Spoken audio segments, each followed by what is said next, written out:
It was the night of Ryan's annual office party, the kind where everyone smiles politely while juggling a plate of hors d'oeuvres and a glass of wine.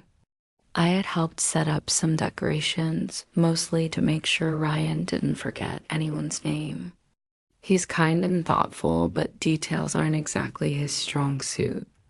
The house glowed warmly under the string lights, the faint scent of cinnamon drifting from the kitchen, making everything feel cozy rather than formal. Guests came and went, laughter mingling with soft jazz from the speakers. I remember standing by the counter, topping off the punch bowl when David walked over. He has that calm, measured presence, the kind of man who listens before he speaks and seems to understand more than he says. Silver hair, steady eyes, a quiet confidence that doesn't demand attention but commands respect. "Another successful evening," he said, lifting his glass. "Well, we'll see once everyone recovers from the punch," I joked, nodding toward a small group debating the playlist. He chuckled, quiet, genuine, not forced. As the night wore on, people trickled out in twos and threes. Ryan had gone upstairs to help someone with their coat. When the last guest left, David lingered. Not awkwardly, just unexpectedly. The music softened. The house was finally still, but not empty. "Do you ever get tired of being the one who keeps everything together?" he asked suddenly. His voice wasn't casual. It carried an unspoken weight, a question from someone who knew what it meant to hold responsibility. I paused. Sometimes, I admitted, it's easier to make sure everyone else is fine. That way, I don't have to think too much about myself. He nodded slowly, like he really understood. "Ryan's lucky," he said after a moment. "Not just tonight. Lucky for you. You make things feel calm." That surprised me. Not a compliment exactly, but an acknowledgement that mattered. It felt intimate and strange to be seen like that. Ryan returned downstairs just then, and David stood, polite as ever, thanking us again for hosting. But before he left, he looked at me with a faint, knowing smile, not flirtatious, just aware. Something unspoken had passed between us, and I felt it. After the door closed, I lingered in the quiet of the house, surrounded by half-empty glasses and the fading scent of perfume. The night felt ordinary, yet somehow entirely different. Later, lying next to Ryan in bed, I couldn't stop thinking about that conversation. Not for anything scandalous, but because it made me feel seen, noticed, curious, in a way I hadn't felt in years. David had looked at me like I still had unwritten chapters in my own story, and it was strangely comforting. The next morning, the house felt unusually quiet, almost as if it were holding its breath. Ryan had gone out early to run errands, leaving me with a cup of coffee and a rare moment to myself. I sat by the window, the sunlight spilling across the living room floor, thinking about last night. I kept replaying that conversation with David, not in a dramatic way, but in that soft, persistent way that lingers in the corners of your mind. His words had touched something in me I had long ignored, the desire to be noticed, not just for keeping everything together, but for who I was beyond the roles I carried every day. Around mid-morning, the phone rang. I didn't recognize the number at first, but when I saw it was David calling, my heart gave a little unexpected flutter. I hesitated, then answered. "Good morning," he said, his voice calm, easy. "I hope I'm not intruding. I just wanted to say again how much I appreciated last night." I laughed softly, a little embarrassed at how my chest felt tight hearing him speak. "You're not intruding," I said. "It really was a lovely evening." There was a pause on the other end, the kind that felt heavier than silence. I was hoping maybe we could continue our conversation. Not here, he clarified, almost as if reading my thoughts, but somewhere quieter, just for a bit. I felt a mix of curiosity and caution. It was tempting, undeniably so, but I reminded myself that this was still Ryan's boss, a man I respected and had always thought of professionally. I suppose that's possible, I said carefully. Where did you have in mind? A small smile crept into his voice. There's a little cafe not far from here. Quiet, cozy. I promised nothing formal, nothing awkward. By the time I hung up, my mind was spinning. I couldn't explain why a simple coffee appointment felt loaded with possibility, but the thought of talking with someone who seemed to truly listen and see me was intoxicating. At the cafe, David arrived just a few minutes before me. The sunlight caught the silver in his hair, and he gave me that same faint smile from the night before, the one that felt like recognition rather than judgment. We sat near the window, watching people stroll by the soft hum of conversation around us.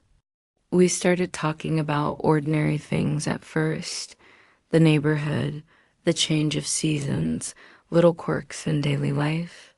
But slowly the conversation deepened. He asked about my childhood, my hobbies, even the small dreams I hadn't shared with anyone in years. There was no pressure, no expectation, just quiet, genuine curiosity. I realized between sips of coffee that I hadn't felt this understood in decades. Not in the polite compliments of friends or the routine of marriage, but truly seen in the way someone leaned in, listened, and cared without judgment. When the time came to leave, I felt an odd reluctance, a quiet sadness that our conversation had to end. Yet there was also a clarity I hadn't expected. David had reminded me that I could still be curious, still explore who I was, and still connect deeply, even without changing anything about my life with Ryan. Back home, I told Ryan about the errands I'd run that afternoon. He smiled, unsuspecting, and I realized I didn't have to hide the feeling of being alive again. Just alive in a slightly different, more awakened way. Something had shifted quietly, subtly, and I sensed that the days ahead might hold more unexpected conversations, more moments that challenged me, yet honored the life I already had. Days passed, but I couldn't shake the feeling from that coffee meeting. It wasn't just David's presence.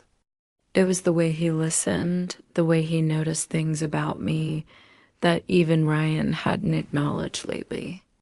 I found myself smiling at small things, humming while folding laundry, lingering a little longer over a cup of tea in the quiet morning hours.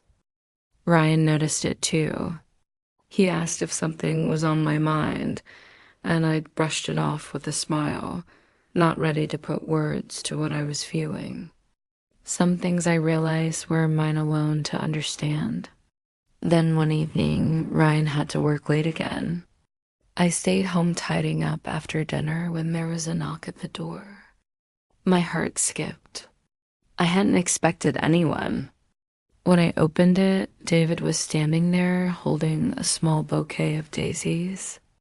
I hope I'm not intruding, he said, his voice calm, steady. I thought maybe we could take a short walk.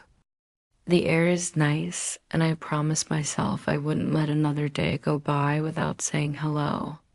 There was something so genuine in that offer that I couldn't refuse. We walked down the quiet streets near my home, the sky fading to soft shades of purple and gold. The neighborhood felt different at that hour, almost intimate, as if the world had shrunk to just the two of us.